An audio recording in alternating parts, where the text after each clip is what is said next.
My father locked the dining room doors from the inside, then slid a steak knife across the white tablecloth until the sharp tip pointed directly at my chest. "Transfer the money, Rosalind," he whispered, "or we see how much you really value your life." I did not scream.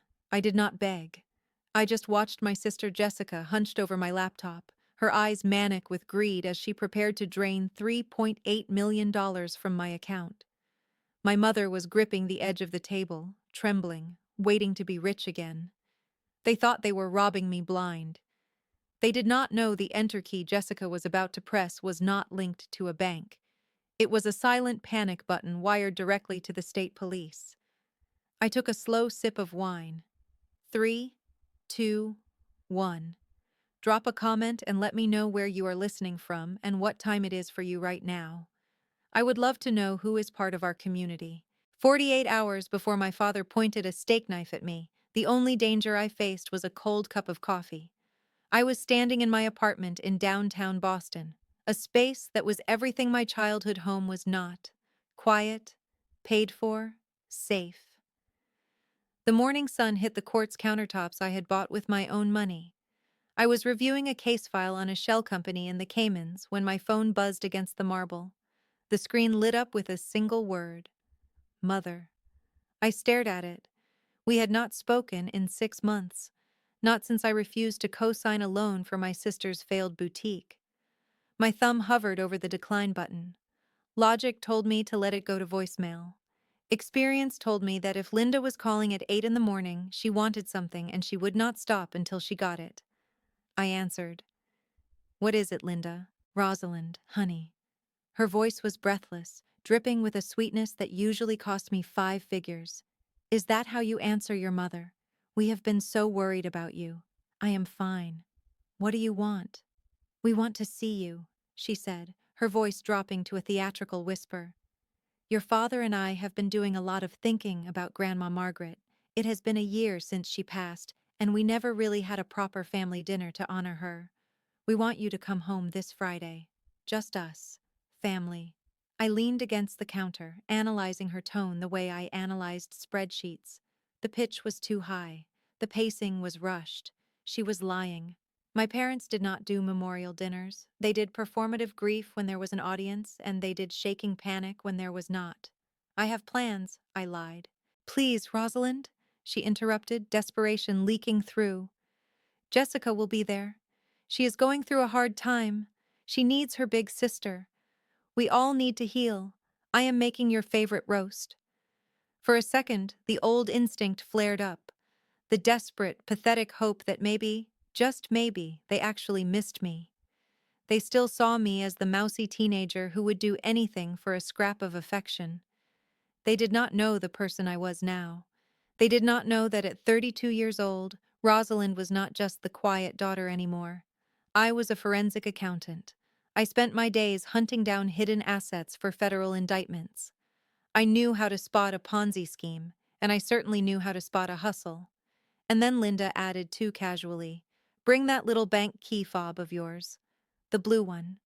Dad found some old savings bonds of Grandma's in the attic, and we think we might need your trusty access to cash them out for the estate." The trap snapped shut. There were no bonds. I had audited Grandma Margaret's estate down to the last postage stamp before she died. Everything was already in the blind trust I controlled. They did not want to honor my grandmother. They wanted the digital key to the $3.8 million sitting in the trust account. They were inviting me over to rob me. "Rosalind, are you there?" I looked at my reflection in the window. My eyes were cold. If I said no, they would just keep coming. They would show up at my job, harass my friends, maybe even try to forge my signature again. The only way to stop a parasite is to let it think it has found a vein and then poison the blood. "I am here," I said, my voice steady. "I will be there, Mom. Friday night." "Good," she breathed. "Bring the fob. Do not be late." She hung up. I put the phone down and walked over to my laptop. I did not feel fear. I felt the icy clarity of a hunter who just spotted movement in the brush. They wanted access to the account. Fine. I would give it to them. I opened a new coding window. It was time to build a mirror. The next morning, I sat across from Harrison in his glass-walled office. Harrison was not just a lawyer. He was a shark in a three-piece suit who specialized in asset protection. He looked at the plan I had laid out on his desk, his eyebrows raising a fraction of an inch. "You know this is aggressive," he said, tapping the schematic I had drawn. "We could just file a restraining order. We could send a cease and desist. You do not have to walk into the lion's den." "A restraining order is a piece of paper," I said, my voice flat. "My parents do not respect paper. They respect consequences. If I block them, they will just find another way to harass me. I need to nuke the bridge while they are standing on it." Harrison stared at me for a long moment. Then a slow, sharp smile spread across his face. "If they willingly enter their credentials into a system designed to verify identity and then attempt an unauthorized transfer, well, that is entirely on them. I will have the state police contacts on standby." I left his office and went straight to work. I did not need a team. I needed caffeine and silence. I opened my laptop and started coding. I was not building a bank website, I was building a mirror. I cloned the bank's interface down to the pixel, the soothing blue logo, the reassuring font, the dual-factor authentication prompt. To the naked eye, it was the portal to my grandmother's millions. In reality, it was a data vacuum. Every keystroke, every mouse click, every biometric scan from the webcam would be captured, packaged, and instantly forwarded to the Cybercrimes Division.